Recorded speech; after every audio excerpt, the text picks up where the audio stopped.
Hello, good morning everyone. Education 95 के YouTube channel में आपका स्वागत है। और जैसा कि आपको पता है, हम मध्यकालीन भारत से मुगल सत्ता के बारे में चर्चा कर रहे हैं और उसके तहत हम बाबर, हुमायूं और शेर शाह के चैप्टर को अच्छे तरीके से कवर कर चुके हैं। और उसी विषय को आगे बढ़ाते हुए आज जो हमारा टॉपिक होने वाला है वो है अकबर, राइट। तो चलिए अकबर की कहानी शुरुआत करते हैं, है ना। अकबर का जन्म जो हुआ था वो हुआ था 15 अक्टूबर 1542 को, है ना।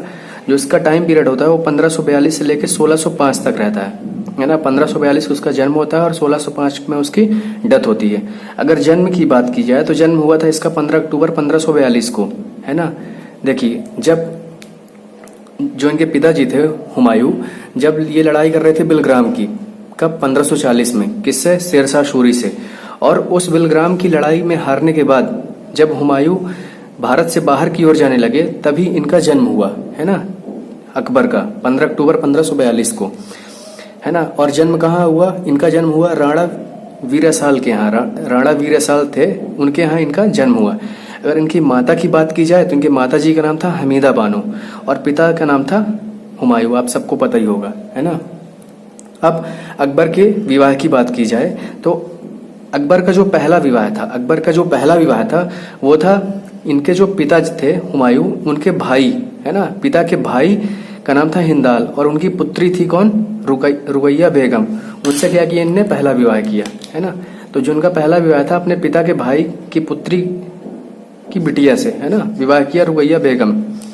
जो दूसरा विवाह था बैरम खां जो उनका संरक्षक था, है ना, संरक्षक। उनकी पत्नी, उनकी विधवा पत्नी कौन? सलीमा बेगम। हुआ ये था कि जब अकबर ने बैरम खां को कहा कि तुम पंजाब चले जाओ, और वो पंजाब जा रहे थे, और बीच में क्या हुआ कि अफगानी सरदारों ने उनकी हत्या कर दी। और ये बात जैसे ही अकबर को पता चली तो अकबर ने क्या किया कि उनकी विधवा पत्नी सलीमा बेगम से विवाह कर लिया। तो ये दूसरे विवाह भी आपको क्लियर हो गया होगा। अगर तीसरे विवाह की बात की जाए तो आमेर के राजा थे कौन? राजा भारमेल, है ना। आमेर के राजा थे राजा भारमेल। उनकी पुत्री थी हरखाबाई। उनसे ये उन्होंने तीसरा विवाह किया। देखिए, इसकी कहानी ये थी विवाह की कि आमेर के जो राजा थे वो थे भारमेल। और अकबर क्या हुआ कि अकबर एक बार जा रहा था मक्का मदीना, है ना, मक्का मदीना जा रहा था जयपुर के रास्ते से, है ना, मालवा के रास्ते से जा रहा था। तो आमेर के राजा जो थे भारमेल, तो भारमेल की मुलाकात हो गई किससे? आमने सामने। एक साइड थे कौन? भारमेल और एक साइड थे अकबर। तो भारमेल को लगा कि अकबर मेरे ऊपर चढ़ाई करने आ रहा, मेरे को मारने आ रहा है। तो उन्होंने कहा, साहब अब मैं अपनी बिटिया की शादी किससे करूंगा? आपसे करूंगा, है ना। तो डर के मारे उसने अपने बेटी की शादी अकबर से करवा दी। तो ये इनका तीसरा विवाह था, ठीक। अब क्या हुआ कि 14 फरवरी वो डेट है, 14 फरवरी 1556, जिसने अकबर को बाली अवस्था में क्या किया? अकबर बना दिया, है ना।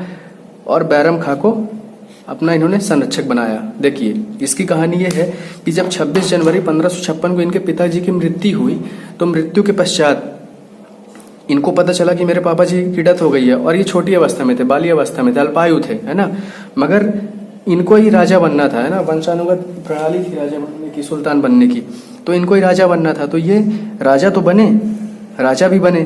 कब? 14 अप्रैल 1556 को। और इन्होंने अपना संरक्षक नियुक्त किया बैरम खां को, ठीक है।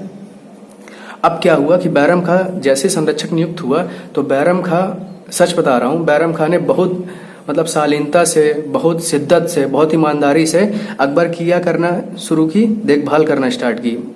अकबर की देखभाल करना किसने शुरुआत की? बैरम खां ने, है ना। तो जब पानीपत की दूसरी लड़ाई हुई, कब? 14 अप्रैल 1556 को, है ना। 14 अप्रैल 1556 को जब पानीपत की दूसरी लड़ाई हुई तो उसके बाद बैरम खां को इसने उपाधि दी कौन सी? खाने खाना की। ऐसा इसलिए क्योंकि अकबर उस समय क्या था? अकबर अल्पायु था। और जो लड़ाई हुई थी हेमू से, उसमें हेमू की जीत तो तय थी लगभग। तो अकबर को भी पता था कि मैं इसमें हार जाऊंगा, मगर गलती ये कहें या बदकिस्मती कहें, है ना, उसमें हेमू की आंख में तीर जा लगा और हेमू मर गया, है ना। तो अकबर को लगा कि जो बैरम खां है, बैरम खां हमारे साथ बहुत अच्छा काम कर रहा है, और सच में अच्छा काम कर रहा था, वो अपना 100% दे रहा था वहां पे। तो वो युद्ध जीतने के बाद उसने उपाधि दे दी खाने खाना की। खाने खाना की उपाधि दे दी किसको? बैरम खां को। ये उपाधि पूछी जाती है अक्सर पेपर में, ठीक ना। अब युद्ध हो गया, युद्ध खत्म हो गया। युद्ध के बाद क्या हुआ कि अकबर जो था, अकबर और बैरम खां आपस में क्या रहने लगे? बहुत खुश रहने लगे, है ना, बहुत करीब रहने लगे। उनका खाना, उठना, बैठना, नहाना, धोना सब एक साथ होने लगा, है ना। और जब ये बात होने लगी अकबर और बैरम खां के बीच, तो 1560 की बात है। 1560 में यही बात राजमहल के जो लोग थे उनसे नहीं देखा गया, उनसे ये बात नहीं पची, है ना। और वो क्या करने लगे? आपस में षड्यंत्र रचने लगे। और वो षड्यंत्रकारी कौन थे? 1560 में षड्यंत्रकारी थे आपके, पहले तो उनकी खुद की माँ ही थी, है ना, हमीदा बानो बेगम, ठीक। दूसरा था महामनगा कौन था? धाय माँ। और उनका एक बेटा था आदम खां। इनका नाम कुछ बुक्स में अद्धम खां भी लिखा है और आदम खां भी लिखा है, अच्छे से क्लियर नहीं हो पा रहा है, आप एक बार क्लियर कर लें, है ना। मेरे को क्लियर इसलिए नहीं मिला और क्लियर बुक में इसलिए लिखा है क्योंकि उस समय आधार कार्ड वगैरह बनते नहीं थे कि नाम क्लियर हो। तो आप एक बार देख सकते हैं, आदम खां भी है और अद्धम खां भी लिखा हुआ है, जिसको आप सही माने उसको मान सकते हैं, है ना। तो ये क्या करने लगे? अकबर के खिलाफ षड्यंत्र रचने लगे, ठीक है। अकबर के खिलाफ ये लोग षड्यंत्र रचने लगे। अब षड्यंत्र रच ही रहे थे और ये बात बैरम खां को पता चलती ही, तो क्या किया इतने में? बैरम खां को पता चलनी ही वाली थी कि इन तीनों ने क्या किया, जाके अकबर को क्या कर दिया? भड़का दिया। अकबर को क्या भड़काया? अकबर को भड़काया कि साहब ऐसी ऐसी बात है, ये बहुत गलत इंसान है ना, ये आपसे क्या करने वाला है, आपको अभी हर चीजें सही बता रहा है, आपको युद्ध में आपकी मदद कर रहा है, मगर आने वाले टाइम से आपसे सत्ता, आपकी गद्दी हथियाना चाहता है। ये बात जैसे अकबर को पता चली, अकबर बहुत गुस्सा आ गया। अकबर इतना गुस्सा आ गया कि अकबर चुपचाप आया और उसने क्या किया? कहा किससे? बैरम खां से कि तुम एक काम करो, कहाँ चले जाओ? मक्का चले जाओ, मक्का मदीना तुम चले जाओ, है ना। बैरम खां से कहा। तो बैरम खां को लगा होगा कि ठीक है मैं चला जाता हूँ, और बैरम खां रेडी हो गए जाने के लिए। बैरम खां रेडी हो गए जाने के लिए। अब बैरम खां सोचा कि मैं खाना खा लेता हूँ और खाना खाने के बाद क्या करता हूँ, मक्का मदीना के लिए निकलता हूँ। और खाना ही खा रहा था कि 1560 में पीर मोहम्मद, उसी टाइम, है ना, खाना खाते समय ही पीर मोहम्मद ने क्या किया कि जबरन आके, है ना, किसी ने कुछ नहीं कहा, पीर मोहम्मद को लगा कि जल्दी से निकले ही, है ना, पीर मोहम्मद को लगा कि जल्दी से जाए, तो पीर मोहम्मद ने जबरन आके कहा कि जल्दी जाओ, तुम यहाँ से जल्दी जाओ, है ना। अकबर ने कहा है कि तुम यहाँ से जल्दी चले जाओ। ठीक, इतने में क्या हुआ बैरम खां? आपको क्या लगता है? बेइज्जती पे बेइज्जती। जो व्यक्ति अकबर की इतनी मदद कर रहा है और उसको ये पता चल रहा है कि अकबर मेरे को यहाँ से भगा रहा है, तो आदमी गुस्सा नहीं होगा यार? बहुत गुस्सा होगा, है ना। इज्जत वाली बात होती है यहाँ पे। अब बैरम खां यहाँ पे जैसे गुस्सा हुआ तो उसने इनके सेनापति को, अकबर के सेनापति को ये मार मारी कि इनकी सेना जो थी, इनको छिपने के लिए स्थान नहीं बचा कहीं पे, है ना। इनकी सेना को कहीं छिपने के लिए स्थान नहीं बचा। और ये सेना पता कहाँ छिपी? शिवालिक की पहाड़ियों में।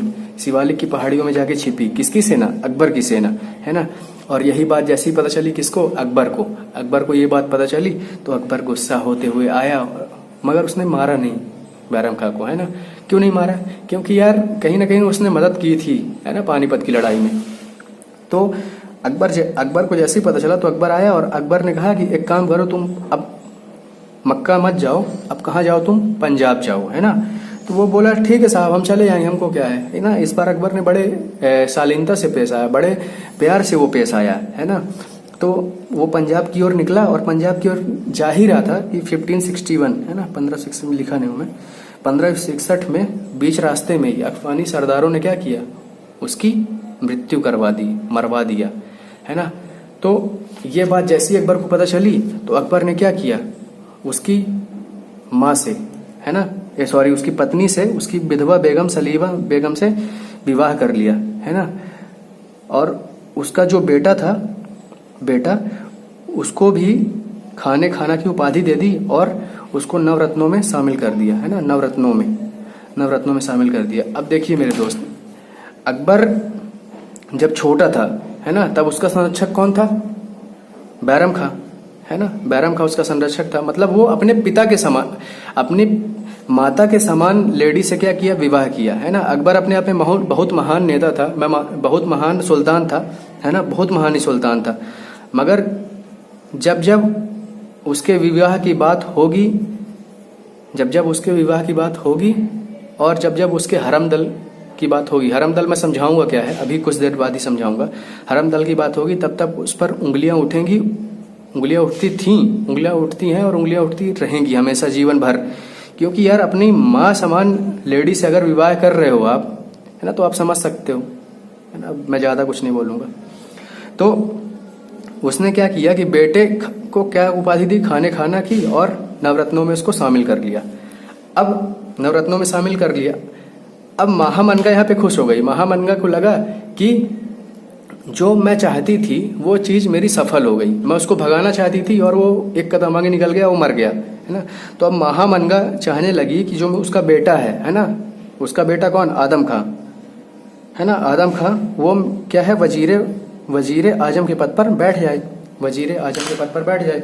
मगर अकबर भी बड़ा अच्छा सुल्तान था। उसका ये मानना था कि वजीरे आजम के पद पर वो बैठे जो दूर दृष्टि तक सोच पाए, है ना, जिसकी दृष्टि बड़ी दूर दृष्टि हो और जो ज़्यादा दूर तक सोच पाए, और एक महान और बुद्धिमान व्यक्ति ही हमारे वजीरे आजम के पद पर बैठे। तो उसने क्या किया कि जो महामनगा के पति थे, है ना, अतगा खां, उसको क्या किया, वजीरे आजम के पद पर बैठाया। वजीरे आजम के पद पर इनको क्या किया, बैठा दिया, और इनको भेज दिया कहाँ पे, मालवा में। अतगा खां को कहाँ भेज दिया, मालवा में। अब मालवा में जैसे ही भेजा तो इनको एक चीज पता, मालवा में इनको भेज दिया, है ना। अब ये बात है 1560 से 1562 की। देखिए हुआ ये था कि अकबर का एक था हरम दल, है ना, हरम दल। देखिए अकबर का विवाह तो ठीक है, विवाह के अलावा भी हरम दल में ऐसी लेडीज होती थी जिनके साथ अकबर क्या करता था, रातें बिताता था। और हरम दल में लगभग 5000 लोग थे, 5000 लेडीज थी, है ना। तो अकबर का 5000 लोगों से क्या था, मतलब अकबर 5000 लोगों से क्या करता था, संबंध बनाया करता था, है ना, ऐसा आप समझ सकते हैं, ठीक।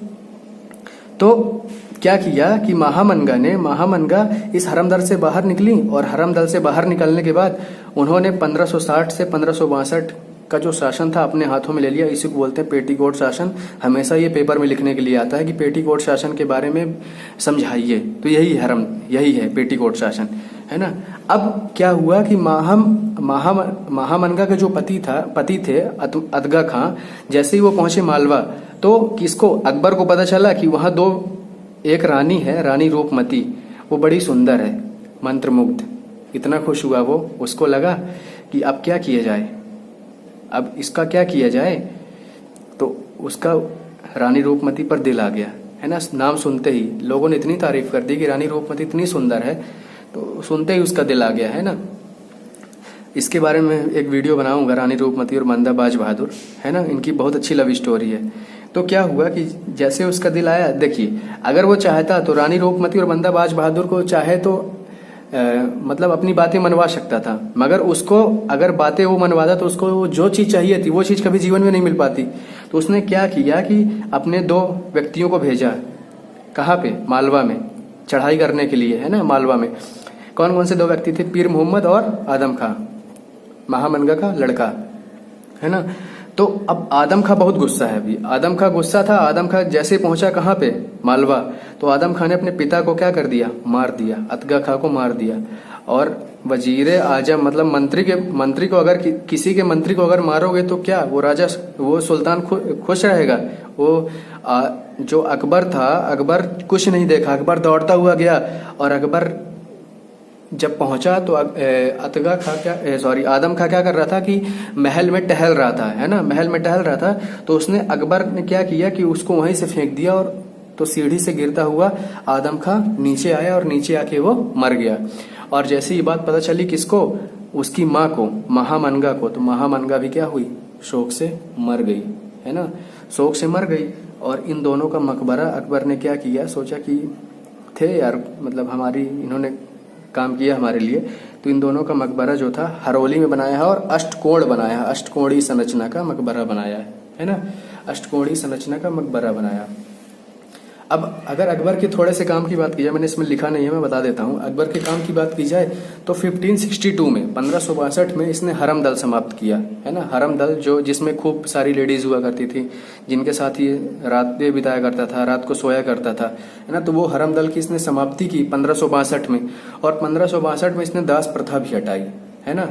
अब 1563 की बात की जाए तो जो तीर्थ यात्रा कर लगा करता था अकबर इसके पहले, है ना, उसको इसने हटा दिया, ठीक। 1563 में 1564 की बात की जाए तो इसने जजिया कर जो लगता था, जजिया कर खत्म किया, है ना। और इसने बाल हत्या भी बंद करवाई, है ना, 1564 में। 1564 के बाद आप आ जाओ 1567, 1567 में इसने जो व्यक्ति बहुत ज्यादा धूम्रपान करते थे, अधिक धूम्रपान करने वाले लोगों पर इसने क्या किया, रोक लगाया, है ना। और मेरे से 1565 छूट गया है। 1565 में इसने सती प्रथा पर भी रोक लगा दी, है ना। तो ये अकबर के द्वारा कुछ सुधार किए गए थे, है ना। तो इसको आप नोट डाउन कर लीजिएगा, मैं लिखना भूल गया था। अब नेक्स्ट वीडियो में हम अकबर के द्वारा लड़े गए युद्धों की चर्चा करेंगे। आशा करता हूँ ये अकबर की कहानी पूरी तरह से क्लियर हो गई होगी। अगर कोई डाउट होगा कमेंट बॉक्स में कमेंट करेंगे, जिससे मैं नेक्स्ट वीडियो में फिर से उसको डिस्क्राइब कर पाऊँ, है ना। और आप लोगों से एक विनम्र निवेदन है कि ज़्यादा से ज़्यादा लोगों तक शेयर करें, सब्सक्राइब करें। Thank you so much.